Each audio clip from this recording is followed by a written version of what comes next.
up, everyone? Marc Lobliner, TigerFitness.com, alongside Steve Shaw, editorial director at TigerFitness.com. I would edit that out, but we just don't edit shit here. I don't know who I am. We just do whatever it takes. So check it out, guys. So there is a new division in the NPC that I actually have gotten a bunch of tweets. So has Steve. And so I'm here.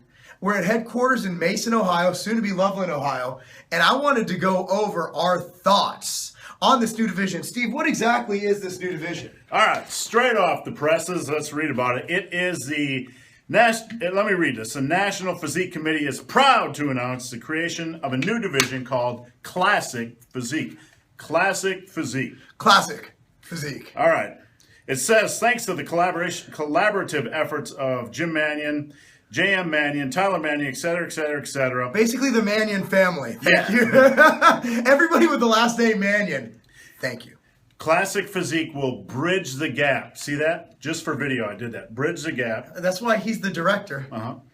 Between bodybuilding and men's physique. So I know there are some haters out there who don't like men's physique. So this will bridge the gap between bodybuilding and men's physique. Can you do it one more time? Just... Okay. Sound effect. Okay, you're probably wondering, what's the difference? Classic Physique will be for competitors who want more muscular size than is currently acceptable for men's physique. And... Sorry, go ahead. My bad.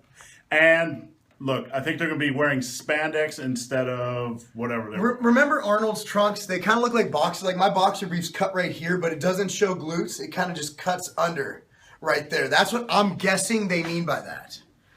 So that's the difference. Think WBFF. Like when I guest posed with Mike Rashid in Texas, he wore them kind of like just booty shorts for dudes. Right. So, Mark, what do you think? What do you think about men's physique? It sounds a lot like what bodybuilding should be. Here's an idea, NPC. Instead of rewarding mass monsters, instead of rewarding people who come on stage looking pregnant, instead of rewarding people who put synthol in every body part they can, why don't we start rewarding people like Sean Roden? Why don't we start rewarding people like Dexter Jackson? Why don't we just let judging dictate how bodybuilding looks? Instead of rewarding the mass monsters, we're coming out with something called classic bodybuilding. Let me tell you guys something. Bodybuilding is classic bodybuilding. We should be rewarding the best, most aesthetic, most pleasing, most complete physique. This is a farce, this is a joke, and this is a line extension from hell, which will hurt bodybuilding in general because it's further segmenting and differentiating bloated GH gut, circus bodybuilders from how bodybuilding should be, which is about the overall look, the physique,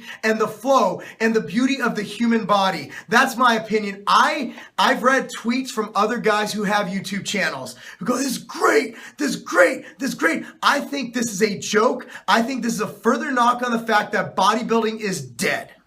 Mark, I'm so old. I started lifting at 86. He actually competed with Eugene Sandow. I'm so old. Me and Sandow were friends. I'm so old. I remember when bodybuilding was about how you look, just not about size. And when I read this, you know what it sounded like to me? It sounded like more muscular size. They're going to be wearing trunks. It sounded like bodybuilding, like what bodybuilding was supposed to be. And let me give you an example. Back in the day, glutes were never seen on stage. In 1986, I believe, at the Arnold Classic, Rich Gaspari showed us shredded glutes. From there, the game changed. Now, I would never even get on stage without shredded glutes. Bodybuilding evolved. It went from being classic to what it is now. That's evolution. Now, here's another thing I'd like to bring up, and pardon my French, even though I don't believe the French use this word at all. Pardon. What the fuck was the 202 meant for? Isn't this the 202 division meant for the smaller, more aesthetic bodybuilders? What about 212? Okay, 202 wasn't enough because they were too big. They couldn't get that light. So it went up to 212. You know what that became? That became a place for midgets to get really big and compete. Instead of having a 5'7" guy at 202 pounds, we have Flex Lewis at 5'1", if that, at 212 pounds. Basically, so you took a guy this tall, made him this tall, but this much wider. So they're actually bigger and more round in the 212s. This is what this is. This is the 202s, what it should have been, but they fucked that up too because they started rewarding size and midgetry. So midgetry is a word, right? Yeah, well, it is now. You are the editorial director. Can you deem that? Yeah, I put my blessing on midgetry. All right, Mark, is this just about money or what's the deal?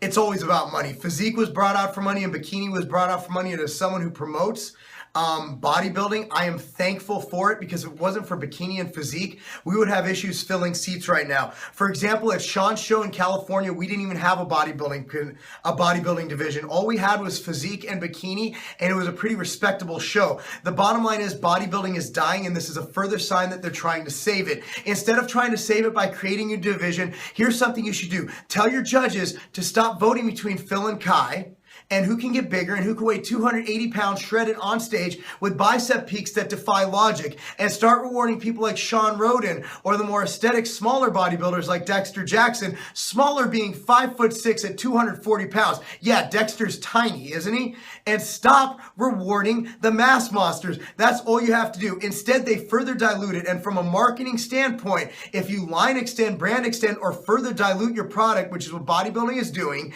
you will kill the brand. And bodybuilding is dying a slow, painful death, and we're watching it. And all we have to do is thank the powers that be for a lack of marketing knowledge and a lack of business knowledge in general. Well, women's bodybuilding is dead, and we saw what women's... became men's bodybuilding. Right. Women's bodybuilding died because of the popularity of figure, and fitness didn't really catch on. I mean, did fitness ever catch on? Here's the problem is that there's only so many girls that could do a backflip into a one-arm handstand. Now look, it's not, talk about diluting the water. It's not just a tall and short division. We have to come right out of the gate with an A, B, and C division. So up to 5'7", 5'7" to 5'10". 3 inches, really? Yeah, really? I mean, 5'10" over. Can we just do it 5'10" and under, and then maybe a tall? I mean, do we really need a tall division? What we'd all do for 3 extra inches, though, Steve. Yeah. All I got to say is it's there. I support bodybuilding. I'm probably going to prep people for this as a coach. I'm going to answer a lot of emails, but honestly, as a coach, where do I tell people to compete? Who would compete in bodybuilding? Because everybody who comes to me is like, you know, I mean, where do you, if you're starting, like, I wanted to be a bodybuilder.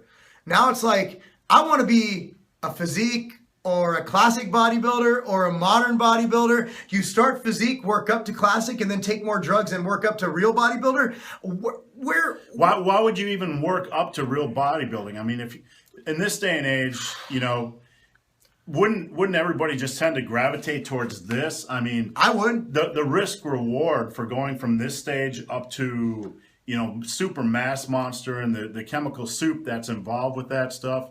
I just don't see this adding to bodybuilding. I see it taking away from the top level bodybuilding. We might be the only ones on the internet, on YouTube, with the balls to say this is a stupid move, or with the opinion that it's a stupid move. But we encourage you to look into our viewpoint, and also be sure to, if you have any further questions about it, I'll be able to answer it on my Periscope every Monday and Wednesday night at 10 p.m. Eastern Standard Time. And that's it, man. And also be sure, Steve will have more stuff on this. He goes on daily. What's your social media outlet, Steve? You guys can check me out on YouTube at Massive Iron. Just go to YouTube and search Massive Iron or Steve Shaw. You'll likely find me. You can find me on the Instagram at Ben the Barman.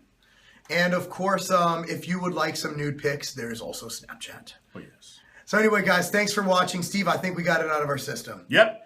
Marc Lobliner, TigerFitness.com, alongside my man Steve Shaw, editorial director of Tiger Fitness, because diluting bodybuilding and killing it a slow, painful death. That's not a game.